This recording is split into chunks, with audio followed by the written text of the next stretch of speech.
Hola a todos, bienvenidos a una sesión más de nuestro curso sobre lógica y filosofía de la lógica aquí en el Pensamiento en Llamas. Y bueno, pues en esta ocasión vamos a analizar qué es esto de un argumento válido a raíz de que, bueno, pues ya en este curso hemos dado las herramientas conceptuales necesarias en términos de la sintaxis y la semántica formales para que, bueno, pues nos podamos meter en el análisis formal de lo que se considera dentro de la lógica proposicional clásica un argumento válido. Vamos a checar, ya saben cómo es nuestro proceder metodológico. Primero nos metemos a la cuestión teórica, en este caso respecto a qué es esto de un argumento válido en su sentido formal, y consecuentemente pues iremos a la reflexión filosófica sobre si, bueno, la noción de validez lógica argumentativa que se desglosa o que viene de la lógica proposicional clásica es una buena noción tal que pues nosotros podamos presumir que logra capturar todas nuestras prácticas deductivamente argumentativas. Ya lo iremos analizando en su debido momento. Y bueno, pues ya como siempre, nada más me gustaría agradecer brevemente pues a todas aquellas personas que decidieron apoyar al Pensamiento en Llamas uniéndose como miembros del canal, porque bueno, pues es gracias a sus retribuciones económicas que el Pensamiento en Llamas puede seguir existiendo, y también pues esta oferta pública, abierta y gratuita de cursos de filosofía. También pues agradezco enormemente a todas aquellas personas que le han decidido dar continuidad y seguimiento a cada una de las sesiones del presente curso, porque bueno, si ustedes no vieran estas sesiones tampoco tendría sentido pues hacer estas mismas. Bueno, entonces, para que nosotros nos comencemos a adentrar respecto a la reflexión de qué es un argumento lógicamente válido en su sentido deductivo, pues primero tenemos que checar la noción de solidez argumentativa, es decir, ¿qué es un argumento sólido? Porque verán ustedes ya en este punto en concreto del curso, pues nos vamos a ir conectando, al menos en esta parte, a la cuestión de la teoría de la argumentación, en donde ahorita vamos a ver a continuación cómo la noción de validez lógica es fundamental para que nosotros podamos presumir de tener argumentos deductivamente sólidos. Ahora, ¿qué es esto de un argumento deductivamente sólido? Bueno, se dice que un argumento deductivamente sólido es todo aquel que tiene necesariamente dos características. Por un lado, y esta es la fundamental, es la condición necesaria, el argumento en sí es lógicamente válido. Y por el otro, cuando tenemos todas las premisas del argumento deductivo como verdaderas. Entonces, digamos que la gran meta o el gran ideal que uno aspira cuando está argumentando y esgrime argumentos deductivamente sólidos es alcanzar estas dos propiedades en cuestión argumentativa y en cuestión lógica. Es decir, llegar a la validez y también pues partiendo siempre de premisas, verdaderas, ¿de acuerdo? Entonces, este es el ideal. Ahora bien, hay un detalle aquí respecto a la solidez argumentativa que, pues, sin lugar a dudas, nosotros no podemos determinarla bajo ninguna circunstancia si no es que partamos de algún tipo de sistema formal lógico, como el que hemos revisado hasta este momento, que es en concreto la lógica proposicional clásica, deductiva. Porque sin esta metodología de análisis argumentativo, nosotros, por cuestiones humanas, por cuestiones de que nuestro sentido común es fácil de inducir a ciertos errores inferenciales, pues simplemente no podríamos detectar esos errores inferenciales sin un sistema de lógica formal proposicional que nos determine qué es esto de la validez lógica, ¿no? Entonces, con este ejemplo que ven ustedes en pantalla, vamos a ver cómo esto es el caso, es decir, que nuestro propio sentido común o nuestro razonamiento natural, entre comillas, como humanos, no nos alcanza para percatarnos de la invalidez lógica, por lo que ya es hasta el momento en donde llegamos al formalismo de la lógica que podemos sacar en evidencia este tipo de falacias que de pronto consideramos que no están presentes en ciertos argumentos que se esgrimen como sólidos, y a partir de este ejemplo en concreto vamos a dar una definición intuitiva de qué es la invalidez lógica, tal que pues en minutos posteriores ya daremos en sentido estricto y riguroso la definición de validez lógica, pero en este primer acercamiento pues nos puede ayudar a dilucidar, al menos intuitivamente, en dónde aparece el tema de la validez lógica y cómo, como les mencionaba, pues si no estamos muy al pendientes del uso de esta maquinaria conceptual formal, pues nuestro entendimiento, nuestro sentido común puede considerar como argumentos sólidos aquellos que de hecho no lo son. Entonces, en la pantalla pueden ver el siguiente ejemplo de argumento muy esgrimido, o al menos yo he visto que lo esgrimen demasiado los tomistas aquí en YouTube, en donde pues se trata de argumentar que Dios no tiene causalidad, etcétera. Pero bueno, vamos a analizarlo parte por parte. La primera premisa de este argumento que se presume como sólido, ahorita vamos a ver por qué se está presumiendo como sólido, dice que si algo empieza a existir, entonces pues tiene una causa. Y esta premisa nosotros podemos decir que es verdadera por cuestiones del principio de razón suficiente, en donde pues básicamente todo está atado a un tipo de causalidad inmediata o mediata, etcétera, tal que si hay algo en la existencia, pues tiene que haber una causa detrás de ese algo, ¿no? Entonces, por principio de razón suficiente, dicen los tomistas y las personas que esgrimen este tipo de argumentos, que la primera premisa que aquí aparece en el argumento, pues es verdadera, ¿no? Entonces, premisa verdadera. Luego, en la segunda premisa, dicen o afirman algo así como Dios no empieza a existir, ¿de acuerdo? Eso se presume como una premisa verdadera en virtud del concepto mismo de Dios. Y entonces, pues ya, la tomamos como verdadera. Entonces, a partir de la consideración de que la premisa 1 y 2 de este argumento que ven en pantalla son verdaderas, bueno, pues consecuentemente podemos concluir o esperar que la conclusión en sí sea verdadera, ¿no? Entonces, ya leyendo el argumento en conjunto, incluso hasta parece sensato, racional y en este sentido lógicamente válido, ¿no? Y dice, lo voy a leer todo en conjunto para que veamos pues esta fuerza deductiva, ¿no? Que se desprende de las premisas aquí presentes para llegar a la conclusión. Dice el argumento, si algo empieza a existir, entonces tiene causa. Dios no empieza a existir, por tanto, Dios no tiene causa, ¿de acuerdo? Bueno, entonces uno de nuevo puede decir es un argumento sólido porque pues estamos partiendo de premisas verdaderas y nuestra razón dice pues sí, o sea, parece lógicamente válido porque de entrada pues estamos negando el primer antecedente del condicional en la premisa 1, ¿no? Y en ese sentido, pues, en primera mano, intuitivamente, por sentido común, no parece erróneo este argumento. Sin embargo, ya aplicando la maquinaria formal que hemos estado revisando en sesiones anteriores, pues revelamos que en realidad este argumento es inválido. Dentro de ciertas teorías escolásticas de argumentación se conoce como la falacia de la afirmación del antecedente para negar el consecuente. Yo no utilizo esa terminología medieval, escolástica, que pues no nos lleva a ningún lado, en realidad es demasiado ambigua. Yo prefiero el formalismo de la lógica proposicional para explicar el error de invalidez lógica, ¿no? Entonces, fíjense qué sucede si nosotros pues ya formalizamos el argumento que aquí ven en pantalla. Lo formalizamos, entonces la primera premisa sería si P, entonces Q. La segunda premisa sería no Q y la conclusión la formalizaríamos como no, la segunda premisa la formalizamos como no P y ya la conclusión la formalizamos como no Q, ¿no? Entonces ahí tenemos ya aplicada nuestra maquinaria conceptual de la lógica proposicional y vamos a ver qué sucede si nosotros asignamos valores a las premisas, ¿no?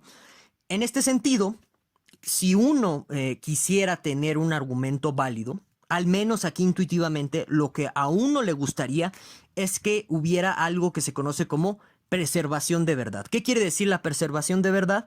Bueno, que si yo estoy partiendo de premisas verdaderas en un argumento, pues llegue a una conclusión verdadera. De tal suerte que si no se mantiene la preservación de verdad en un argumento, podemos nosotros decir que es un argumento lógicamente inválido. ¿Por qué es lógicamente inválido? Porque estaríamos partiendo de premisas verdaderas para llegar a una conclusión falsa. Ok, entonces, partiendo de esa base, si nosotros logramos darle una interpretación al argumento formalizado que ven aquí en pantalla, de tal suerte que en esa interpretación las premisas sean verdaderas y la conclusión falsa, entonces habremos logrado demostrar semánticamente, acuérdense de nuestra sesión de la semántica formal que tuvimos en la semana pasada, entonces nosotros habremos logrado demostrar semánticamente que este argumento es lógicamente inválido. Y como es lógicamente inválido, pues no es un argumento sólido que esgrimen de una forma muy apasionada los tomistas aquí en YouTube. Bueno, algunos tomistas, no todos, ¿verdad? Bueno, entonces ya la formalización la vemos aquí concretamente. Supongamos, ¿no?, que nuestra primera premisa es verdadera, la segunda es verdadera y la conclusión es falsa, ¿no? Entonces, si puedo dar una interpretación así, como les decía, vamos a demostrar que este argumento es lógicamente inválido. Entonces, en la primera premisa, como nosotros ya estamos suponiendo aquí en la conclusión del argumento que la negación de Q es falsa, bueno, sin esa negación, la Q se vuelve verdadera, ¿de acuerdo? Entonces, en la primera premisa, Q tiene que ser verdadera, ¿de acuerdo? Bueno, ahora, aquí el detalle es que en la segunda premisa estamos diciendo que no P es verdadera. Por lo tanto, sin la negación de P, pues P se vuelve falsa, ¿no? Entonces, el primer condicional tendría como valores de verdad el antecedente P falso y el consecuente Q verdadero. Si recuerdan ustedes la definición semántica que dimos la sesión pasada dentro de la lógica proposicional clásica para el condicional material, solamente existe un caso en el que un condicional material es falso, cuando el consecuente es falso y el antecedente es verdadero. Y aquí, como en la primera premisa, la P, el antecedente es falso, y la Q, el consecuente es verdadero, entonces esa primera premisa es verdadera. Y de esta forma ya llegamos a una interpretación en donde todo este argumento tiene como premisas, tiene a las premisas como verdaderas y a la conclusión como falsas. Si hay alguna duda de cómo se dio esta interpretación de este argumento en términos de la semántica formal, bueno, pues escríbemelo aquí abajo en los comentarios. Y es así que, pues, no habiendo validez lógica, pues entonces no hay solidez, ¿de acuerdo? A pesar de que, vean, nuestro sentido común nos diga, no, pues sabes que el principio de razón suficiente fundamenta la premisa 1 en el argumento que ven aquí en pantalla, y la definición de Dios fundamenta o vuelve verdadera en automático la premisa 2. Bueno, a pesar de eso, de lo que nos esté diciendo nuestro sentido común, la lógica proposicional clásica nos dice que en realidad ese argumento con estas premisas no es sólido. Y bueno, pues ya con este ejemplo que, digamos, con él yo pretendía introducir a la mayor cantidad posible de personas en el campo o en el ámbito de una noción intuitiva de la validez lógica, ya ahora en este momento podemos dar una definición más precisa, más técnica de qué es un argumento deductivamente válido. Ojo, no perdamos de vista que seguimos hablando de argumentos deductivos, ¿de acuerdo? Entonces aquí hay dos maneras de entender esta validez lógica. Una por teoría de pruebas, es decir, cuando tú das reglas de inferencia tipo modus ponens para decir qué tipo de conclusiones son válidas de inferir, ¿no? Esto ya lo vimos hace 15 días. También hay una definición de argumento válido en términos de la semántica formal, que bueno, ya semántica formal la vimos en la semana pasada. Y entonces tenemos estas dos definiciones de argumento válido que, bueno, ahorita a continuación vamos a demostrar con una prueba metalógica cómo cuando una proposición es una verdad sintáctica, también es una verdad semántica, de tal suerte que no hay dos maneras diferentes de considerar al argumento válido según teoría de pruebas o según reglas de inferencia, y en contraste con semántica formal o esto de las tablitas de verdad, no hay una diferencia, no son dos formas diferentes, valga la redundancia, de ver los argumentos válidos. En realidad es la misma. Ahorita vamos a dar una prueba metalógica de eso. Pero bueno, revisemos las definiciones. Dice la primera definición que tenemos un argumento deductivamente válido cuando una conclusión es consecuencia lógica en un sentido sintáctico de sus premisas, según las reglas de inferencia o los axiomas aceptados, ¿de acuerdo? Ahora, la segunda definición lo que nos dice es lo siguiente, que un argumento válido es, que más bien, perdón, nos dice que un argumento es deductivamente válido cuando una conclusión es consecuencia lógica, en su sentido semántico, de sus premisas, tal que sea imposible que las premisas sean verdaderas y la conclusión sea falsa.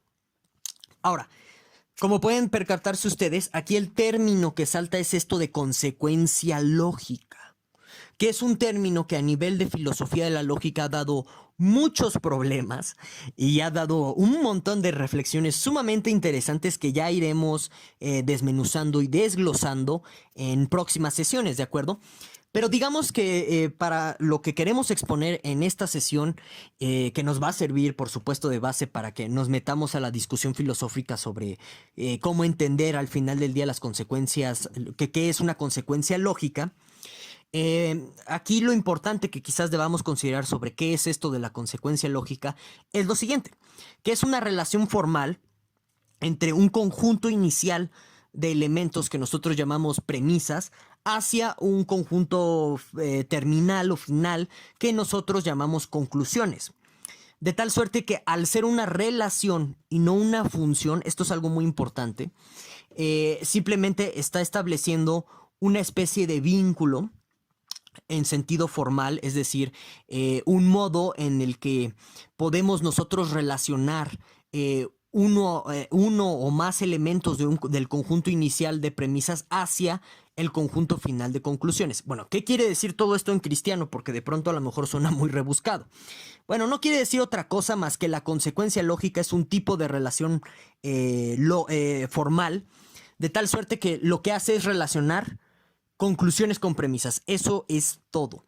Y aquí el detalle justo es establecer cuándo esas relaciones entre conclusiones y premisas son válidas, o son permisibles, o son aceptables.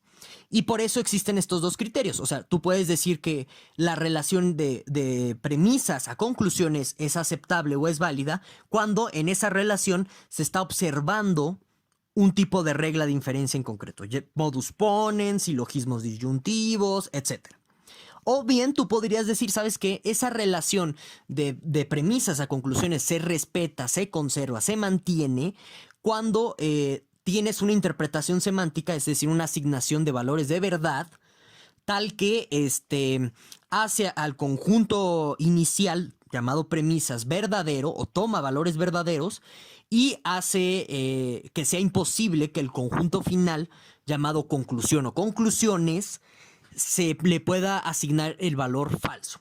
Esa es la forma quizás más fácil, más accesible de entender qué es esto de la consecuencia lógica. Un tipo de relación particular que va de premisas a conclusiones. Que, como ya les comentaba, este tipo de relaciones se van a problematizar en filosofía de la lógica, que ya iremos viendo pues más adelante en este curso este tipo de problematizaciones. Entonces, como ya les comentaba, no crean ustedes que definir un argumento válido en términos de consecuencia lógica sintáctica o en términos de consecuencia lógica semántica es hablar de dos tipos de validez argumentativa. No piensen que ese es el caso. En realidad, tanto una cosa como otra es lo mismo al final del día en términos de comprobación y en términos de demostración y de argumentatividad. ¿Por qué? Porque en metalógica lo que les voy a enseñar es un metateorema que nos indicaría o nos dice que si algo es una verdad sintáctica, entonces es una verdad semántica. De tal suerte que al revés, si nosotros decimos que si algo es una verdad semántica, entonces es una verdad sintáctica. Y introduciendo el bicondicional, cuando tenemos dos condicionales de esta naturaleza que les acabo de enunciar, tendríamos la prueba última de que si solo si algo es una verdad sintáctica, entonces es una verdad semántica. Esto se puede demostrar. Aquí las pruebas o las demostraciones que les voy a dar, pues estoy usando reducción al absurdo para facilitarlas, agilizarlas, hacerlas más comprensibles. En realidad hay muchas maneras de demostrar este metateorema. Digamos que aquí nada más estoy usando de nuevo la más accesible a mi consideración para que todo el mundo la podamos entender.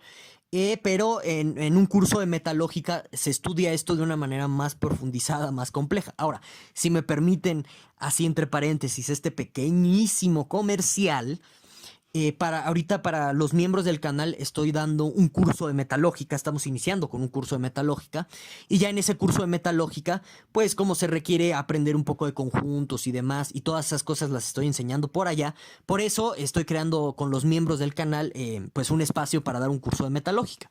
Si te interesa, pues podrías volverte miembro. Desde la membresía más chiquita, pues ya tienes acceso al curso de metalógica, ¿no? Que vamos a checar. Ya, fin del comercial, pasamos ahora al análisis de la prueba que les estoy presentando aquí. Bueno, entonces, primero un poco de simbología, de diccionario de simbología que debemos aprender para entender esta prueba es que, por ejemplo, esta barrita horizontal que ustedes pueden ver con dos rayitas que yo le estoy poniendo aquí, pero en realidad es una línea horizontal perpendicular a esta barrita vertical, significa verdad semántica, ¿no? Ahora, cuando esta misma rayita vertical con una raya horizontal se le coloca otra rayita horizontal debajo de la primera línea horizontal, entonces estamos hablando ahí de verdad semántica, ¿no? Nada más significa eso, esa es la simbología necesaria que necesitamos para entender ahorita las demostraciones siguientes. Y ahora sí, ya con eso vamos a explicar la prueba. Como les dije, pues vamos a proceder vía reducción al absurdo para demostrar que si algo es una verdad sintáctica, entonces es una verdad semántica. Entonces, si ven hasta el final de la prueba, donde dice abajo contradicción, dice rayita, dos palitos, que en realidad les digo que es una línea solita, dice P, eso se lee como si algo es una verdad sintáctica, entonces, y ya pueden ver ustedes el palito con las dos rayitas, y dice P al lado, eso se lee como verdad semántica. Entonces, otra vez, debajo de contradicción, esta fórmula se leería como si algo es una verdad sintáctica, entonces es una verdad semántica. Ok, entonces como estamos procediendo vía reducción al absurdo, lo suponemos como falso. Y entonces paso número 1 de la prueba donde dice supop, significa supongamos. Supongamos, dice, paso 1, que no es el caso, que si algo es una verdad sintáctica, entonces es una verdad semántica. Entonces, ahora, paso 2 de la prueba. Dice, ¿qué significa suponer algo así? Bueno, significaría por definición del condicional material, en donde, recordemos, para que un condicional material no sea el caso, o sea, sea falso, sí tenemos que tener en el antecedente como verdadero y al consecuente como falso, ¿de acuerdo? Entonces, por definición de nuestra suposición en 1, en el paso 2 tenemos que, pues, que la verdad sintáctica es el caso y que la verdad semántica no es el caso, ¿de acuerdo? Ok, entonces, como estamos aquí hablando de una generalidad, es decir, estamos hablando de todas las verdades sintácticas y de todas las verdades semánticas, es decir, estamos diciendo que esto no se va a cumplir para cualquier verdad semántica y para cualquier verdad semántica, bueno, bastaría con que agarráramos una verdad sintáctica o una verdad semántica para comprobar para mostrar que en esa verdad sintáctica en concreto o en esa verdad semántica en particular, no se da lo que estamos afirmando en la generalidad sobre cualquier verdad sintáctica o cualquier verdad semántica para que pues nosotros lleguemos a una contradicción, ¿de acuerdo? Entonces, esa es la forma o la estrategia que estamos usando aquí en esta demostración. Bueno, ahora, entonces, en el paso 3, perdón, de la prueba, por lo que acabamos de mencionar, decimos, bueno, entonces, sea el caso, modus ponens, ¿no? Vamos a agarrar esa verdad sintáctica. Tal que es el caso que, y entonces explicitamos ahí el modus ponens, P y si entonces P, entonces Q, eso es una verdad semántica de Q, y que, bueno, pues no es el caso la verdad semántica del mismo modus ponens, ¿verdad? Eso es lo que significa el paso 3. Sustituimos la generalidad por un caso concreto, nos agarramos el caso concreto. Ahora ya en el paso 4 vamos a concentrarnos en donde decimos que no es el caso la verdad semántica, ¿de acuerdo? Ok, y ya agarrando que no es el caso la verdad semántica, vamos a aplicar la definición vamos a aplicar la definición semántica que ya vimos en la sesión pasada de cada uno de los componentes de lo que aparecería en este enunciado con la rayita y los dos palitos, ¿de acuerdo? Entonces, eso es lo que vemos en el caso 4. Dice, si no es el caso que P y si P, entonces Q, eso sea una verdad, eso dé como resultado la verdad semántica de Q, entonces evaluamos P como verdadero por definición de falsedad de una verdad semántica, en donde de nuevo vamos a tener premisas verdaderas y la conclusión falsa. Esa sería la primera P que ven ahí ustedes evaluada como verdadera, es la primera premisa. Luego la segunda premisa, donde está el si P, entonces Q está evaluada como verdadera. Y la conclusión aquí la estamos evaluando como falsa. Luego ya en el quinto paso vamos a aplicar una definición del condicional que aparece en el caso 4, ¿no? Evaluado como verdadero, de tal suerte que tendríamos a P evaluado como verdadero, también a P, a la P integrante de este condicional evaluado como verdadero, tendríamos a la Q evaluada como verdadera y tendríamos otra vez a la Q, que es la conclusión original de la verdad semántica, o bueno, del enunciado que nos expresa una verdad semántica, evaluada como falsa. Esto ya es una contradicción porque estamos evaluando a Q tanto verdadera como falsa. Es una contradicción, por lo tanto, concluimos, si algo es una verdad sintáctica, entonces es una verdad semántica, por reducción al absurdo. Si hay alguna duda respecto a esta prueba, bueno, pues no olvides dejarme todas tus dudas aquí abajo en la caja de los comentarios. Ahora bien, vamos a comprobar la inversa del condicional anterior, en donde antes afirmamos que si algo es una verdad sintáctica, entonces ese algo es una verdad semántica. Ahora vamos a comprobar que si algo es una verdad semántica, entonces es una verdad sintáctica. La prueba se parece mucho a la anterior, nada más estamos invirtiendo el orden del condicional, ¿no? Los elementos del condicional, pero es necesario también tener esta demostración para que lleguemos a un bicondicional del tipo solo si algo es una verdad semántica, entonces es una verdad sintáctica, ¿de acuerdo? Entonces vamos otra vez a la prueba. De nuevo vamos a proceder por reducción al absurdo y entonces paso 1, supongamos que no es el caso que si algo es una verdad semántica, entonces ese algo es una verdad sintáctica. Pues por definición en 1, afirmar esto quiere decir, por definición del condicional, quiere decir que va a ser el caso, va a decir que es el caso, que la verdad semántica va a ser el caso, mientras que la verdad sintáctica no es el caso, ¿de acuerdo? De nuevo, tomamos, como estamos hablando de una generalidad, basta con comprobarlo en un caso específico para que no se cumpla esta generalidad. Lleguemos a una contradicción también. Vamos a tomar el caso específico del modus ponens, tal que, ya sustituimos la verdad semántica y la verdad sintáctica por modus ponens. Y en el paso 3, luego ya en el paso 4, decimos que si no es el caso la verdad sintáctica, pues entonces tenemos la evaluación de verdad ahí de la cuestión sintáctica. Aquí quiero anotar algo muy importante. ¿Podrían ustedes pensar que estamos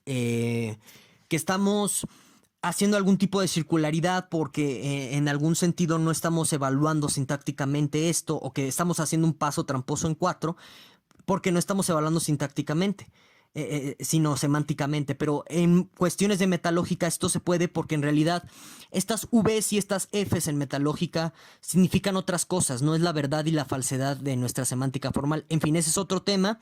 Con gusto, si quieren, lo podemos comentar en otro video o aquí abajo en la caja de los comentarios. Y bueno, pues ya en el paso 5, por definición del condicional material que se muestra en la evaluación de verdad, ahí presente en el 4, llegamos a una contradicción, perdón, porque estamos evaluando tanto a Q como a Q misma como verdadero y falsa. Y ya esa es una contradicción. Por lo tanto, concluimos que si algo es una verdad semántica, entonces es una verdad sintáctica. Como ya comprobamos ambos condicionales, podemos introducir el bicondicional diciendo que solo si algo es una verdad semántica, entonces es una verdad sintáctica. Ahora bien, pues pasemos a la parte de reflexión filosófica de nuestro video, de nuestra sesión. en donde, bueno, vamos a cuestionarnos básicamente si esta noción de validez formal de la lógica proposicional basta para asegurarnos que pues tenemos buenos argumentos y en este sentido, si la solidez formal, ¿no? Que tiene como base la validez formal, en este sentido es necesaria, es suficiente más bien para que nosotros pues podamos concluir que nuestros argumentos son buenos, ¿no? Entonces aquí yo les pongo un ejemplo o un caso en donde parece que la validez formal no es suficiente y en este sentido no es suficiente la solidez para decir que estamos, en este caso en concreto, frente al argumento que ven ustedes en pantalla, que estamos frente a un caso de buen argumento, ¿no? Entonces, ¿qué dice este ejemplo que les pongo en pantalla? Dice, premisa 1, si alguien te acusa de robar, entonces eres un ladrón. Premisa 2, alguien te acusa de robar, por tanto, eres un ladrón. ¿Cuál es la forma lógica de este argumento? Pues es un modus ponens, es lógicamente válido, porque es una regla de inferencia, en ese sentido es una verdad sintáctica, y basándonos en el metateorema que acabamos de demostrar, si algo es una verdad sintáctica, entonces también es una verdad semántica. Esto significa que este argumento que ven ustedes en pantalla no es posible asociarle una interpretación en donde las premisas sean verdaderas y la conclusión falsa. Por lo que, por la forma lógica de este argumento, tenemos aquí un argumento sólido. Y ustedes se pueden quedar pensando un momento, oye, ¿qué está pasando aquí? Por supuesto que si alguien te acusa de robar, eso no te hace automáticamente un ladrón, ¿verdad? Entonces, vean ustedes cómo la validez lógica no nos es suficiente para este tipo de argumentos, por ejemplo. Parece que requerimos otra cosa que no es exclusivamente la forma lógica para decir que estamos en presencia de un buen argumento. Ahora, ¿qué será ese elemento extra que le faltará a este argumento para decir que estamos frente a un buen argumento, ¿no? ¿Qué le hace falta? Más allá de la validez lógica. Bueno, pues es algo que yo se los dejo a ustedes sobre la mesa, lo pueden pensar. Más adelante retomaremos este mismo interrogante o cuestionamiento para próximas sesiones en donde vemos lógicas, donde veamos qué es esto de las lógicas relevantes, ¿de acuerdo? Entonces no pierdan del renglón o de la mente esta cuestión de las lógicas relevantes. Ahora pues ya este es el último caso de un argumento en donde, bueno, pues es lógicamente válido, incluso es sólido, pero de nuevo pareciera que le falta algo para que nosotros podamos decir que estamos frente a un buen argumento. Algo quizás de índole epistémica que tiene que ver con algo que se conoce con el principio, la petición de principios o circularidad epistémica, en fin, de eso también vamos a hablar más adelante, pero de momento, por ejemplo, en el caso que les presento aquí en pantalla, el argumento que ven dice lo siguiente, dice, premisa 1, Dios existe. Por tanto, Dios existe. Oye, ¿y eso cómo se sigue? Bueno, pues por definición de uno. Estamos usando el mismo concepto de Dios, ¿no? Ahora, si lo formalizamos, pues este argumento dice P, por tanto P, simplemente, ¿no? Podrías utilizar lógica de primer orden con los cuantificadores existenciales. Y justo alguien aquí me preguntaba por qué yo decía que el copy era malo. Tiene una regla en donde te permite eliminar el existencial, el cuantificador existencial. Lo vamos a ver ya en la próxima sesión cuando veamos lógica de primer orden con los cuantificadores existenciales y estas cosas. Bueno, entonces copy tiene una regla en donde te permite eliminar el existencial así sin más. Y es sospechosa esa regla, es inconsistente. Ya en su momento lo iremos checando. Pero bueno, atañéndonos a lo que tenemos aquí en pantalla, vemos que es un argumento lógicamente válido el que está aquí. ¿Por qué? Pues de hecho esto se puede, algunos le llaman identidad lógica, etcétera, pero pues en su sentido formal no podemos dar una interpretación en donde la premisa P, en este caso, sea falsa y la conclusión verdadera. O más bien al revés, no podemos dar un caso en donde la premisa P sea verdadera y la conclusión falsa. No podemos, porque pues, o sea, por una cuestión de la veritativo funcionalidad, nada más podemos asignar uno y un solo valor de verdad a las proposiciones. Entonces, este argumento es lógicamente válido En consecuencia, es sólido. Y es todavía aún más sólido porque estamos partiendo de la definición de Dios, ¿no es así? Ay, pero falta algo más. Uno se puede quedar con una incomodidad. ¿Por qué? Porque algunos podrían ver este tipo de argumentaciones como una petición de principio. En realidad no estás argumentando nada.